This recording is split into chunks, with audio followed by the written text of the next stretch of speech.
పల్నాడు జిల్లా వినుకొండలో హర్ ఘర్ తిరంగా కార్యక్రమం ఘనంగా నిర్వహించారు. విశ్వసాయి జూనియర్ కాలేజీ ఆధ్వర్యంలో 300 అడుగుల భారీ జాతీయ జెండాతో విద్యార్థులు ర్యాలీ చేపట్టారు. మున్సిపల్ కార్యాలయం నుంచి ప్రారంభమైన ర్యాలీ స్తూపం సెంటర్ వరకు కొనసాగింది. ప్రభుత్వ చీఫ్ విప్ జీవి ఆంజనేయులు ర్యాలీని ప్రారంభించి విద్యార్థులతో కలిసి భారీ జాతీయ జెండాను చేతబూని పాల్గొన్నారు. దేశభక్తిని చాటుకుంటూ ప్రతి ఒక్కరూ తమ ఇళ్లపై జాతీయ జెండాను ఎగురవేయాలని ఆయన పిలుపునిచ్చారు. విద్యార్థుల దేశభక్తి నినాదాలు, ప్రదర్శనలు పట్టణ ప్రజలను విశేషంగా ఆకట్టుకున్నాయి. కార్యక్రమంలో జనసేన నాయకులు నిశంకర్ శ్రీనివాసరావుతో పాటు పలువురు నాయకులు, విద్యార్థులు, ప్రజలు పాల్గొన్నారు.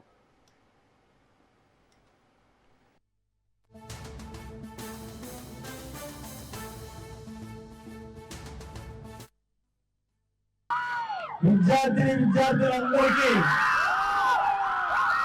3 రంగుల జెండాని, జాతీయ జెండాని, పెద్ద జెండాని ప్రదర్శనతో ఈరోజు మన వినుకొండ పట్టణంలో తిరంగా జెండా ఊరేగింపులో పాల్గొన్న ప్రతి ఒక్క విద్యార్థికి ఒకసారి గట్టిగా చప్పట్లు కొట్టి అభినందనలు తెలియజేస్తున్నాను.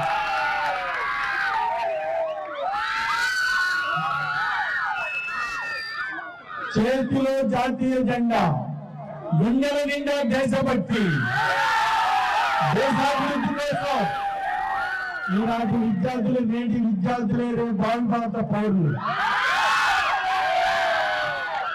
ఉన్నత ఆశయాలతో ఉన్నత శిఖరాలు ఎదగాలని ఆకాంక్షిస్తున్నా. ప్రజాస్వామ్య విలువల్ని కాపాడాలి. సమాజంలో భిన్న కులాలు, భిన్న మతాలు, భిన్నత్వంలో ఏకత్వం మన భారతీయ తత్వం అని సందర్భంగా తెలియజేస్తూ